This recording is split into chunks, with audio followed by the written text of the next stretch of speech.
Good morning sir. Good morning. मैं जानना चाहती हूँ कि हम सिचुएशन को बिल्कुल ऐसे कैसे देखें कि हमें सिचुएशन से बाहर निकलना है।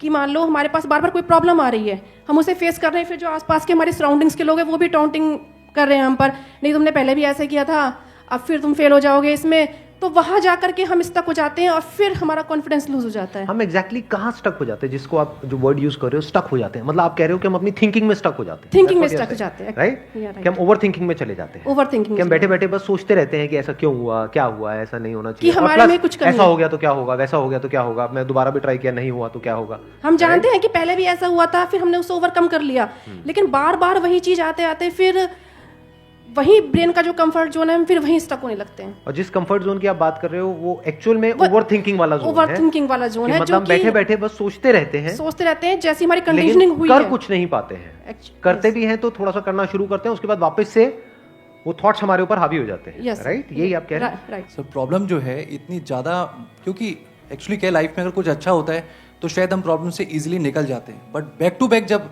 आपको फेलियर्स ही मिल रहे हैं उस टाइम पे भी आपको फिर दिखना ही बंद हो जाता है कि हाँ, निकलने का भी कोई रास्ता है। प्रॉब्लम सबसे बड़ी पता है क्या है, कि सबको यही लगता है कि हमारी प्रॉब्लम सबसे बड़ी है। अगर यहां पर मैं एक एक करके सबको बोलूं कि आप बताओ कि आपकी लाइफ में क्या क्या प्रॉब्लम्स आई या अभी क्या प्रॉब्लम्स चल रही है, तो आई एम श्योर कोई सोच भी नहीं सकता कि अच्छा ऐसी प्रॉब्लम्स भी कोई फेस कर सकता है क्या। तो इन प्रॉब्लम्स के बावजूद भी कुछ लोग आगे बढ़ पाते हैं, कुछ नहीं बढ़ पाते हैं। That is the big question कि एग्जैक्टली हम स्टक कहां पर होते हैं। क्या हम एक्चुअल में लाइफ में प्रॉब्लम्स में फंसते हैं या उन प्रॉब्लम्स को लेकर के जो हमारी थिंकिंग है वहां फंसते हैं? सबसे पहले ये चीज हमको क्लियर होना चाहिए। तो जो हम कह रहे हैं फंस गए हैं, हम एक्चुअल में प्रॉब्लम्स में नहीं फंसे हैं, क्योंकि प्रॉब्लम्स तो सबकी लाइफ में है। हम एक्चुअल में थिंकिंग में फंस जाते हैं। राइट। ये पॉइंट सुनने में छोटा लग रहा होगा, but it is a very big point two understand in life, जो 99% लोगों को नहीं समझ में आता है। हम क्या समझते हैं कि हम प्रॉब्लम्स में फंस गए हैं, क्योंकि the moment you say that, तो जब तक प्रॉब्लम्स रहेगी तब तक आप फंसे रहोगे। और प्रॉब्लम्स कब तक रहेंगी? लाइफ टाइम, जब तक लाइफ रहेगी। Right. But the moment you से कि मैं प्रॉब्लम्स में नहीं फंसा हूं, प्रॉब्लम्स मतलब लाइफ में नहीं फंसा हूं, मैं लाइफ के बारे में जो मेरी थिंकिंग है उधर मैं फंस गया हूं जाकर के। अब मैं उस थिंकिंग को कैसे चेंज करूं? Right. If you say that, तो वो आपके हाथ में पूरा कंट्रोल है। But if you ask me this question कि मेरी लाइफ की जो प्रॉब्लम्स हैं वो कैसे सॉल्व हो, तो उसका कोई जवाब नहीं है, क्योंकि वो कभी नहीं होगा। आज आपकी एक प्रॉब्लम है, वो सॉल्व हो भी जाएगी, कल कोई और प्रॉब्लम आ जाएगी, परसों कोई और आ जाएगी, फिर कोई और आ जाएगी, फिर कोई और आ जाएगी। Right sir. तो कैसे हम अपनी थिंकिंग को चेंज करें? सिंपल। थिंकिंग चेंज हो गई तो सब चेंज हो जाएगा। सब चेंज हो जाएगा, क्योंकि प्रॉब्लम्स को देखने का नजरिया बदल गया तो प्रॉब्लम बदल गई। एक बंदा जिसकी थिंकिंग नहीं फंसी हुई है, उसको आप चारों तरफ से फंसा दो, वो निकल जाएगा। लेकिन जिसकी थिंकिंग फंसी हुई है, उसको आप जा करके दुनिया जहान के सारे रिसोर्सेज दे दो, पूरा का पूरा खजाना भी दे दो, तब भी वो नहीं निकल पाएगा, तब भी रोएगा बैठ करके कि क्या मेरे को चारों तरफ खजाने से कैद कर दिया। अरे भाई, खजाना है, कैद नहीं है। देखे ना ऐसे लोगों को जिनके पास में सब कुछ है लेकिन रोते रहते हैं। तो सब कुछ मिलना इज नॉट अ सॉल्यूशन। जिनकी लाइफ में कोई प्रॉब्लम नहीं है वो भी रो रहे हैं। सो अब आता है कि इसका सॉल्यूशन क्या है, कि we are stuck in our thought process, how to get out of it.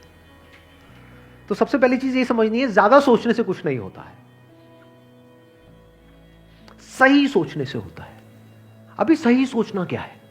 What is right thinking, not positively सोचना। इसको भी ध्यान से समझ लेना। पॉजिटिव सोचना क्या सही सोचना होता है? फॉर एग्जाम्पल, आगे आप जा रहे हो, किसी जंगल में हो और आगे दलदल है, और आप पॉजिटिव सोच रहे हो, मेरे साथ में कभी कुछ गलत हो ही नहीं सकता, मैंने तावीज पहना हुआ है, ये मुझे बचाएगा। बहुत लोग हैं बहुत पॉजिटिव है लाइफ को लेकर के, बट क्या उनकी सोच सही है? अभी सही सोचना क्या है?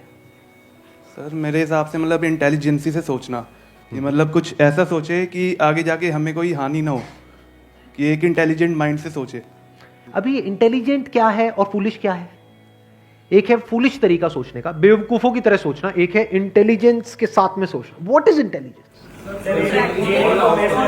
जिसको हम इंटेलिजेंस कहते हैं वो इंटेलिजेंस क्या है? साइंस को इंटेलिजेंस कह सकते हैं? नहीं कह सकते। नहीं कह सकते। तो किसको कहोगे? सुपरस्टिशंस को इंटेलिजेंस कहोगे? सुपरस्टिशंस मतलब क्या? बिलीफ, कुछ भी मान रखा है, उसको पकड़ के बैठे हुए हैं, उसके हिसाब से एक्ट कर रहे हैं। उसको इंटेलिजेंस कहोगे या साइंस जिस तरीके से आगे बढ़ रही है उसको इंटेलिजेंस कहोगे? एग्जैक्टली। तो साइंटिफिक वे ऑफ थिंकिंग समझना पड़ेगा, वो क्या है, उसको अपनी लाइफ में लगाना पड़ेगा, तब आप कह सकते हो आपकी जो थिंकिंग है वो सही है। अब ये साइंटिफिक थिंकिंग मतलब क्या? रियलिटी को एज इट इज देख लेना, दैट इज साइंटिफिक थिंकिंग। यही तो है, और क्या है? There are laws of this universe, उसको एज इट इज देख लेना, उसको ऑब्जर्व करना, यही तो है साइंटिफिक थिंकिंग। उन लॉज को बदलना नहीं, क्योंकि साइंस बदल नहीं सकती उन लॉज को। लॉ ऑफ ग्रेविटी को साइंस बदल नहीं सकती है, उस लॉ को समझ करके उसके हिसाब से एक्ट कर सकती है। इसी साइंटिफिक थिंकिंग को अगर हमको अपनी लाइफ में लगाना हो तो इसका मतलब क्या? एक थिंकिंग हो सकती है लाइफ से रिलेटेड, जो भी आपके दिमाग में कचरा भरा पड़ा है बचपन से लेकर के आज तक, जैसा आपको समझाया गया है लाइफ के बारे में। किसने समझाया है? वो लोग जो खुद नहीं समझते, लाइफ के बारे में अपने अपने बिलीफ्स बनाए हुए हैं, अपने अपने स्टैंड पॉइंट से लाइफ को देख रहे हैं। फॉर एग्जाम्पल, कोई हिंदू है तो एक तरीके से लाइफ को देख रहा है, कोई मुस्लिम है तो अलग तरीके से लाइफ को देख रहा है, क्रिश्चियन है तो अलग तरीके से देख रहा है। क्या सही है इन तीनों में से? कि तीनों को सही थिंकिंग कह सकते हैं? ना, क्योंकि आपस में लड़ झगड़ रहे हैं। साइंस में कोई लड़ाई झगड़ा होता है? अगर मैं किसी साइंटिफिक फैक्ट के बारे में बात करूंगा, क्या कोई हिंदू, मुस्लिम, क्रिश्चियन आकर के आपस में लड़ सकते हैं? नहीं। तो ये सही थिंकिंग है। एक है जो हमें सही लगता है, एक है जो सही होता है। दोनों में जमीन आसमान का फर्क है। एक है जो आपको सही लगता है, एक है जो सही है। तो साइंटिफिक थिंकिंग का मतलब क्या, अगर इसको हमको लाइफ में लगाना हो तो, यानी लाइफ को आप एज इट इज देखो, ऑब्जर्व करो, फिर उसके बारे में सोचो। This is scientific thinking. और ये जो फंडा जिसकी मैं बात कर रहा हूं, इसको आप लाइफ के किसी भी एस्पेक्ट में लगा सकते हो। इसको बिजनेस में लगा सकते हो, इसको जॉब में लगा सकते हो, इसको रिलेशनशिप में लगा सकते हो, इसको हेल्थ में लगा सकते हो। बिजनेस क्या है अगर रियलिटी को एज इट इज देखना नहीं है तो? सारे झूठे भरे हैं। अब ये जो आपने कहा कि बिजनेस में सब झूठे भरे पड़े हैं, क्या ये सच है या आपका अपना एक स्टैंड पॉइंट है? झूठे हैं लोग सारे। अभी इन्होंने बोला कि बिजनेस में सब झूठे भरे पड़े हैं। अभी ऐसे ही यहाँ पे मैं अलग अलग लोगों से अलग अलग बातें पूछूंगा ना, तो सब बड़े कॉन्फिडेंस से बोलेंगे, as if they know it for sure. जैसे मैं पूछूंगा, हाँ भाई यहाँ पे किसी मेल का किसी का ब्रेकअप हुआ होगा, तो सारी लड़कियां ऐसी होती हैं, सब धोखेबाज हैं। ऐसे ही कोई लड़की से पूछूंगा, वो आकर के बोल देगी, सर ये तो मर्द जात तो है ही ऐसी, इसका कुछ हो ही नहीं सकता। क्या ये सच है? या आपका अपना एक स्टैंड पॉइंट है, अपना आपका एक बिलीफ है? तो ध्यान से समझ लेना, इसका जो सबसे पहला स्टेप है वो है अंदर जो भी कुछ पड़ा हुआ है आपके, जो भी आपने मान रखा है उसको छोड़ दिया। अब आप हल्के फुल्के हो गए, अब एज इट इज देखा लाइफ को, लाइफ को ऑब्जर्व किया as life, not my life. For example, anger, क्या एंगर आपका है? No sir. बट आप एंगर का सोल्यूशन कैसे निकालते हो? मुझे गुस्सा आता है, मुझे गुस्सा नहीं करना है। कभी भी आप एंगर का ऐसे सोल्यूशन निकाल ही नहीं सकते। सिर्फ आपको आता है गुस्सा या सबको आता है? सबको आता है। तो क्या एंगर सिर्फ आपकी प्रॉब्लम है या एंगर एक लाइफ की प्रॉब्लम है? Fear, if you can look at fear, not your fear और माई फियर, फियर, डर है ना, वो डर क्या है? Can you look at it? इसको बोलते हैं साइंटिफिकली चीजों को देखना। रिलेशनशिप, नॉट माई रिलेशनशिप और योर रिलेशनशिप, रिलेशनशिप। तो इस तरह से जब हम चीजों को देखते हैं ना, not from a subjective point of view but from an objective point of view, जैसे एक साइंटिस्ट देखता है, जैसे एक साइंटिस्ट ऑब्जर्व करता है, वहां पे ना खुश हुआ जाता है, ना परेशान हुआ जाता है, ना पॉजिटिव हुआ जाता है, ना नेगेटिव हुआ जाता है। This positive and negative is your stand point, is a subjective point of view.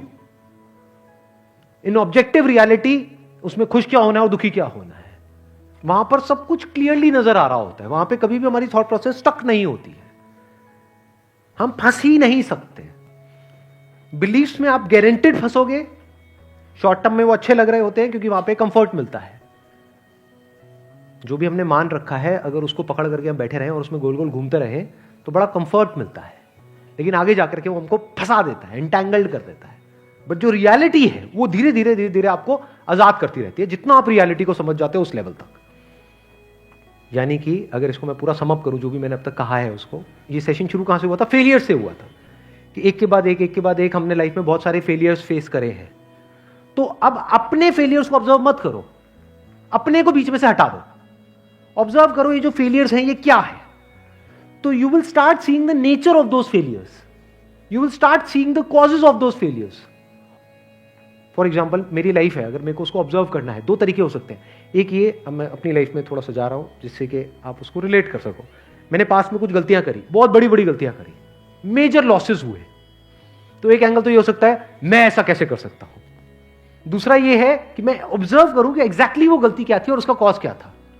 तो वो दिख जाता है, अच्छा उस टाइम पे वो ग्रीड बहुत ज्यादा हावी हुई पड़ी थी। अच्छा ग्रीड क्यों हावी हुई पड़ी थी, इतना लालच क्यों आया हुआ था कि हाँ ये करना है, ये करना है, ये करना है, ये क्यों आया हुआ था? और ये बचपन से ऐसी कंडीशनिंग हुई पड़ी थी, बचपन से घर में यही सारी बातें सुनी थी। तो इसलिए I was acting out of that information जो मेरे अंदर फीडेड थी, and that was not correct information.